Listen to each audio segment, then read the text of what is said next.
Welcome to the Starting Over Podcast. I'm your host, Edward Shelton, aka Dark Logos, and this is a show where we look at strategies, tactics, and mechanics behind the game of heroclix. This is an award.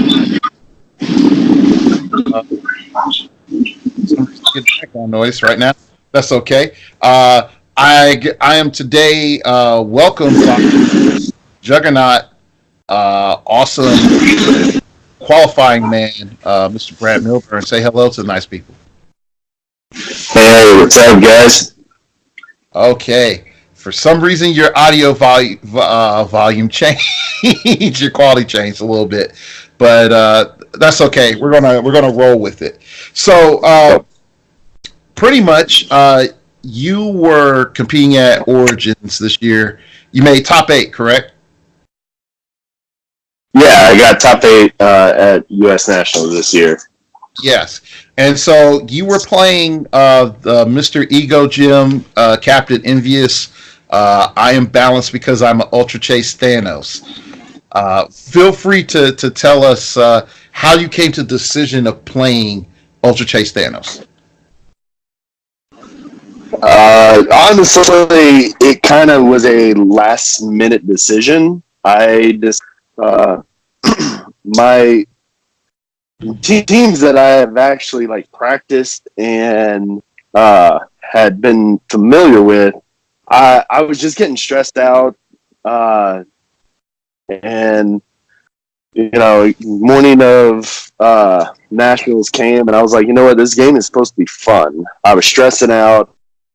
I knew if I was gonna play the other teams, I was gonna be stressing out all day. So I was like, you know what? I pulled this Ultra Chase Thanos. I was like, let's play him. Let's not have any expectations on the team. Let's just go out there, have some fun, and see what. It didn't really dawn on me how well I was doing until the third round. So third round, it's like I've been winning. Right. I was like, because my goal that morning was like, all right, I want to make top half because I don't want to try and grind at Worlds. So half that was my goal, and with 128 people, that's 64th. So I was like, I think I can be 64th. I think I can do that with this, and it turned out to take me a lot further than I expected. Okay, so you were like, tackle box fun time. What went through your mind? So did you just say I'm doing this cosmic, or you were like, yo, I had some iterations before I'm like, no, I gotta have unseen on here. Well, honestly, the team itself is kind of, if you look at other cosmic teams, is a basic kind of layout. The team layout of that one that I played at Origins with Thanos is actually pretty much the same layout, except with Battle World Chase Black Panther. I've played that same build, save for the items, some of the items were, but one team that I was thinking about playing was the Gauntlet Panther, Groot, Two Floors, and Unseen. I've played that before. But one thing with Gauntlet Panther is he can be one-shotted by a Cyclops column pretty easily. Thank you for saying that to justify my opinion. Gauntlet Panther, he's fun to play, but he can get one-shotted reasonably easily. You still get a shape change and a 6 on Super Senses, and if you're playing the Wakanda map bonus, you get 2 shots at that 6, but yeah, he can be one-shotted, and then it's just really hard, so that's why I was like, you know what, Thanos can't be one-shotted, even if you do Kovic's trick, or up against another Thanos, he can't be one-shotted, you gotta pump in multiple attacks, so I was like, he's got to, he's hard to chew through when he's at 160, so... Yeah, and so this is something that I've actually found interesting because I've heard people argue for low dial Thanos, And I said, like, there's no way you run low dial Thanos. You play high dial Thanos and you run the Soul Gem because he's too many clicks to get through. He has so much damage reduction. Plus, he has Mystics.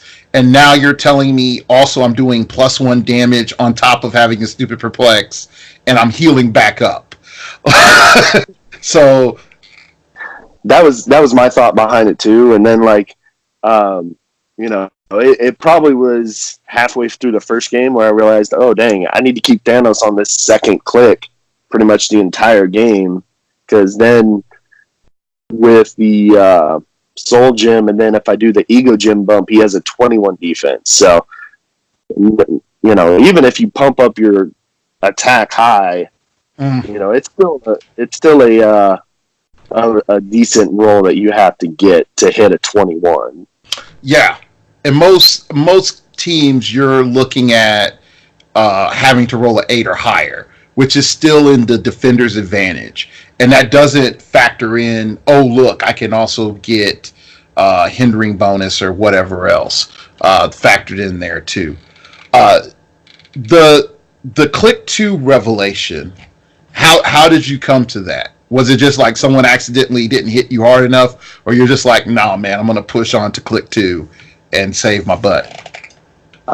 It came in my first round, and I was just looking at my cards, and I looked at the back, and I was like, oh dang, he's got a 19, and I looked at his attack power, my first round was against a Avenger build, Hawkeye, Giant Girls, Star Fox with the tank, that the normal build for that Avengers team, aside from the tank.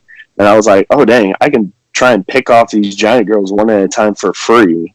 So just because it makes it to where he can attack an opposing character if there's more of them that have the same name. So you can run multiple Giant Girls. I can pick them off until you only have one left on that click 2. And then the 19 defense is also a bonus too. Okay. So did you ever think to yourself, it's like, wow, I wish I didn't have the Ego Gem, but insert blank equipment, or I didn't have another gym. I wish I had blank equipment. No, the Ego Gem did me really well. I think the only time I wish I had something different in terms of, maybe a different type of equipment, like maybe a rollout, was against PJ. PJ was kind of with Thanos, so I was like, man, I really wish I had some kind of rollout with Thanos, but the entire weekend that, I wish I had something else, but it wouldn't have mattered because PJ Seal stole my stuff anyway, so it wouldn't have mattered either way. Either way. Okay, cool. So we have, sort of the general design that you pretty much said, look, Cosmic has a framework for big guys. This is what it is. Insert Thanos and the general Thanos stuff. Make some alterations. Boom, there we go. Which is something I think that we really can look at from a competitive perspective is that, yeah, a lot of team designs do have, this percentage of wiggle room, but have a lot of standard archetypes. So when we start looking at matchups, what is the easier matchups that you had versus the more difficult matchups that you had? PJ aside, because I've played that. I practiced against that. I know how stupid that can be. But outside of PJ, what type of matchups were really you had a problem against, and the other ones you're just like, yeah, this is a wrap? Probably the easiest matchup is pretty much a full Unimind for that Thanos. So just because perplexing him down, that takes away his willpower, takes away any form of protected outlet. So even if they don't do perplex, I can still get rid of their power Cosmic and outwit them. And it took me I played a full Unimind, I think it was 4th round, and it took me 2 times to I hit the stop clicks 2 times. I went past the first one pretty easily, but then I hit his last one, and then he steal energy back up, and then I thought about it and I was like, oh wait, I think I can just outwit his stop click if I just perplex him. But I went ahead and called the judge over just to confirm, Mm. you know, just to make 100% sure, and you know, my opponent could hear it straight from the judges themselves, because you know, on the card it says, you know, it can't use the all caps protected outwit or just the first letter caps protected outwit. So that told me, okay, I should be able to outwit that stop click if I perplex him, Unimind. So, and that's what I did. I popped it, and it was basically cleanup at that point too. So, Oh, snap! So you can functionally outwit that stop click. right, Wow, that's a revelation for me. I yeah, perplex down like Unimind's defense, and then I outwitted the stop click, and since because he took out a walking wood so that he could Mhm. run off, steal energy and run off.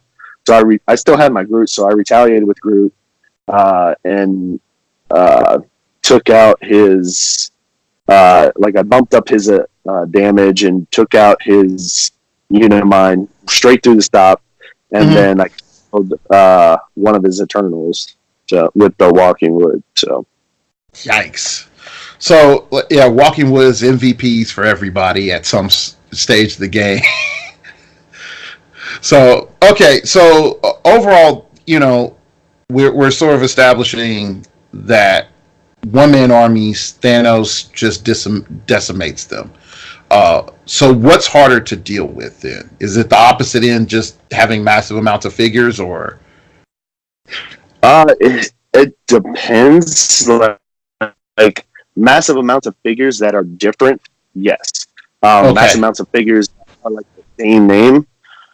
Not really. Like PJ and I talked about this like before and after the game. Like whoever won map was more likely going to win the game. So it, you know, with his, I had the plan of, getting Thanos on that second click and then just trying to take out the boomerangs, as many as I can in a single turn. Mm-hmm. When there's like multiple different, guys that are different names, that's a little more difficult because I actually have to use costed actions to like take those out. Mm-hmm. Uh, I think the grindiest game I had all day was against George Masu. Oh, He was my round. Yeah, he was my grindiest game. That game ended 20-3, and that was me calling in Gene and taking out his Groot yeah. because he was playing like a hard to kill / undying, whatever you want to call it. Like Groot was the easiest. So I took, but yeah, it was the grind game I had all day. Was that one just because it was trying to whittle down because he had Haha, he had Ironheart, he had Lockjaw, Starro, all the usual suspects for those kind of teams. He didn't have Daredevil, but he had most of the usual suspects in that type of archetype. So it was just hard trying to whittle them down. And by the time everything was said and done, they called time, and it was like, oh, well, the only thing scored were Root and an ID card. Right. So I was talking about this with Wes Summers a little bit earlier today, which is the the biggest thing that I feel like I learned from Origins this year is offense is what was winning. Anything that was like high defense, all my eggs in this vault, or you can't kill me. While they could survive, they weren't turning over points. So any type of liabilities that they had, however minor they were big enough to be faults for the team. And I just finished recording with Mr. Clicksfix, and I sort of had another conversation with him saying like, it seemed that this year there were a lot of small point wins. So it's like 20-3, like your game with George, or with me, it was like 35-20. Like there's these small point games that are becoming more standard. And then occasionally, like I think the entire day, I only wiped one person. And after 5 rounds, I pulled out something like 600 something points. Like I didn't win a lot of points for 5 rounds of heroclix. You know. Yeah. Yeah, I like after Swiss I went 5-0, but I had like 600 and some odd points just because like my only full wipe was against the full Unimind. Everything else was very pretty close. Where it came into, I picked off a call-in of theirs and that they get off the board, and that those call-ins not getting off the board is what won me the game. That's why I love the wanted posters now. Just because if you want to kill them, you're going to have to use a lot of poison. So, Yeah, because it's not an attack. Yeah. right. So, all right. So we looked at both extremes about the Thanos matchup. The next thing that I would sort of more ask you is like you've been a competitor for a while. I've competed against you for at least 2 to 3 years now. Is this a time of the game that's a lot more accessible, or is this a time of the game where it's just like, man, it's really hard for a person to come in and compete if they're new? Well, I think it's pretty accessible just because the community itself is so opening. PJ started the mooching house, so like as long as you put in you ask someone within a reasonable amount of time if you're going to an event, people are going to come through for you. And I think it's very accessible. Plus, with the diversity of stuff that you can play, I can't think of her name off the top of my head. I forgot it, but the uncommon from the new set with the living hair, like Medusa. Medusa, yeah, she's ridiculous. Like you get like 2 or 3 of her, a couple aim reds, and like Lockjaw or like some like a Coulson for Avenger theme. Like that could be nasty. Like that's a lot of damage output for stuff that is not very high rarity. Yeah. So it's something I think it's very accessible. I hear all the time too, like local scenes are kind of piddling out. So, but with the Rock Online and Roll20, that's really awesome too.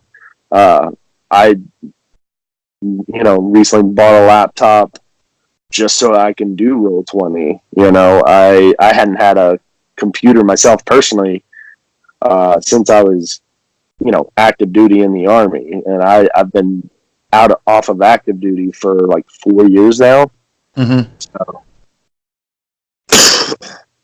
So this also lets you know this is a man that doesn't build his teams from realms. That's this is a man that doesn't build his teams from realms. He remembers his dials like a boss. You are free from the technological overlord, sir. be free. Got a cell phone, so that that still holds me down for the most part.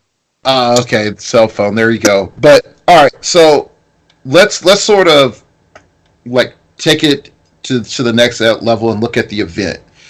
Do you like how the structure is where the rounds are based off of attendance? Because personally, I like that. I think it's better than just having a flat 4 rounds. Yeah, because I mean, if you do, if you just say this is how many rounds we're going to be, no matter what, if you get like 4 people that show up, but you say, it doesn't matter, we're going to have 4 rounds. It's like, okay, that's not really that fun. And on the other side of the spectrum, with having a massive amount of people, but only doing so many, like a 3-4 rounds, it's like, okay, there's a lot of people that are going to be left out depending on where you got. Unless you're going to take half the field, you know, in in a size like Origins or anything like that, unless you're going to take half the field. I think 5 rounds is the minimum you should do in that case. So, based off of how many people show up is a great idea.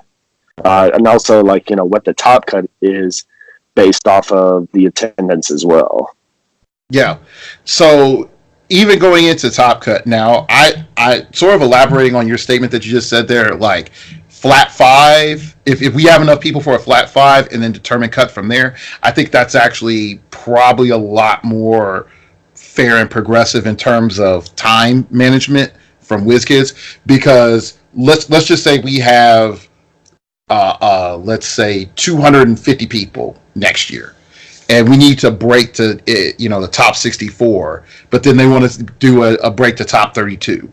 But instead of just saying like, okay, it would take us 6 rounds to determine, they're just like, hey, we're not going to hold everybody hostage. All right, boom. Like, we're going to break the top 64. We're going to go 5 rounds. But like, if you're a top 64, you're not going to get swagged. You got to be like top 32 to get swagged. I think something like that would be good overall. Just saying, hey, if there's enough people, 5 rounds. After that, we determine breaks, and then we start swagging at this point. So do you like the day two, sort of I call it the California style of event, where day two is the finals or your top cuts? Do you like that better, or do you like the we're going till midnight type thing? I like the break in between, just because, in the single day on Saturday, played 7 rounds of heroclix. And if we were going to power on through, Easton and Patrick would have, played 10 games in a single day. And that's a little rough. I was pretty worn out after 7 rounds, and admittedly, I've never gotten that far in such a large event, so I've never played that many rounds in a single day for that large of a field. Cut to 32, then 16, 8, 4, all that. Mm-hmm. So, especially for someone like myself that hasn't done that too often, it's very taxing. But having that break and was good. I know, like, some of the guys I was staying with, I was staying with the Clicksmen, and they were like, "Oh, you guys want to go out?" Because they're done for the weekend. Nah, bro, I'm gonna go to bed. Yeah, I know for us in Phoenix Nest, we had 2 break into day 2, and we had 3 break in the top 32, and then we were just sitting there. It's like, these are your matchups. This is what you're going to play. This is the chances of blah blah blah blah. You face this matchup, you do this. So the break, I like that because it allowed us to plan, and I think from a team dynamic, that's very strong. Yeah, and like I was, with that break too, I was talking with Dustin Cedars, because he was one that I was staying with, just laying out, my plan, if I won map, and then, if I lost map, what's my plan? So, that's really was really helpful, especially like from Dustin, who's been in that position before, very experienced. In these high-level tournaments going far, because, I mean, he's 2-time national champ, so I'm going to definitely take his advice. Yeah. So, Dustin, go ahead, sorry. Oh, no, it was just, if you just look at the straight results, it may seem like it didn't help at all, but, I mean, it really did, because he was the one that was like, all right, you want to put your big guys over here, because, you don't want PJ to just be able to take a free tank shot at one of your colossals and then catch Unseen and Thanos in it, and then pop them out of the smoke that you made. So that was really helpful, and just getting them out of dodge basically on that. Yeah. Definitely, I would say having Dustin Cedars as an as an assistant, as your caddy in golf for a brief bit. That's what's up. So, and I know this is sort of a brief side thing, and we're just going to slightly move on. How did you do in the team events? I didn't play in the team event. I didn't like my other Juggernaut teammates that were going to be there. DJ and Justin Robinson, like they didn't show up until like Friday afternoon. And admittedly, I didn't put it out there that I was looking for like for a team. So I was content with doing BRs that entire day. I didn't come out too bad because I came, that day I came out with like a second Kovic. So I was like, hey. Kovic, a couple pair of specs, rings and, a couple box exclusives. So I was like, I didn't turn out just doing BRs all day. Yeah, I did 4 total for the entire event, and I won 2, and I came out with 1 Con LE. 1 box Con LE, because it like one of them was Thane, and I was like, I'm not gonna play Thane, but half my team is begging for rings, so I'm gonna pick up a ring, the good ring, on the table. So yeah, all right. Well, I'm really glad to have Brad on. I'm glad that he's had his day in the Juggernaut Sun. I know everybody is backpacking him here all the way to Siderack and back. So are they going to make a special shirt for you, or something along the lines of I've gotten farther than DJ Riggin? No, we haven't talked about that. One thing, I talked to a DJ after everything was said and done. I was like, it would have been cool if I won nationals, because I'm a big wrestling fan. I don't know if everybody knows, but DJ is a wrestling fan. He's a wrestler. I was like, I was gonna make a championship belt and have like United States champion, and on the center plate it was gonna be the Thanos like snapping his fingers on the center plate. So I was like, that would have been cool if if I won nationals, like I would have done that. Like I would have had it made and like wore it around, like at least for like the next couple months. I would have like brought it to heroclix tournament. It's just to be silly, You can still like get a Thanos glove on eBay, Infinity Gauntlet glove on eBay, and then you just put like a big 8 on it that looks like an Infinity symbol as well. I like that. That's good. All right, so that's it. I want to try to get interview at least one player that's not a Phoenix Nest member, so people don't say that I'm hella biased. People still might say I'm hella biased because he's from Juggernaut, because Juggernaut are my boys, but still, shout outs to Team Juggernaut. Shout outs to Brad on his accomplishment. I am going to try to talk to Nate White and Patrick Frazier and have them break down how they came into starting the Chicago Clicks Mafia. I'm still pending on all that.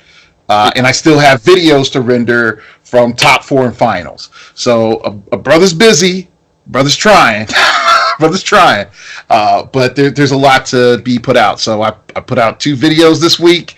So this is probably going to be number 3 or 4. So yeah, you're getting the Super Origin breakdown. So that's it for this episode. I'd like to thank you all for listening. You can follow me on Twitter at StartOverPod. It came from outer space and told me in sector 3952860 there is a gem that glows brightly as the sun. People think it's a sun. It's not a sun. It's just a gem that reflects a lot of light. I don't know what it's made of. My Twitter doesn't go in there. Didn't even investigate. Just knows it's a gem. My Twitter got lazy. You can follow me on Twitter because YouTube hates YouTubers. You always can know when a new show is up, and occasionally random things I say at the club. That I really do mean random. Like, it's been a while. You can email me at startingoverpodcast@gmail.com. That's startingoverpodcast@gmail.com if you wish to opine. Keep it piffy, keep it interesting, keep it up. Awesome, baby. Let me know what you think about the interview. Is there anything cool that you wanted to ask Brad? I know my good friend KJ wanted to ask you some questions. I sort of asked you. And there we go. And then if you'd like to donate to the show, you can donate to startingoverpodcast.blogspot.com. On there is a donate button. So again, I'd like to thank Brad, Mr. Repping Shining Crimson Sidorak himself on the show. And like always, we all have to start over sometime.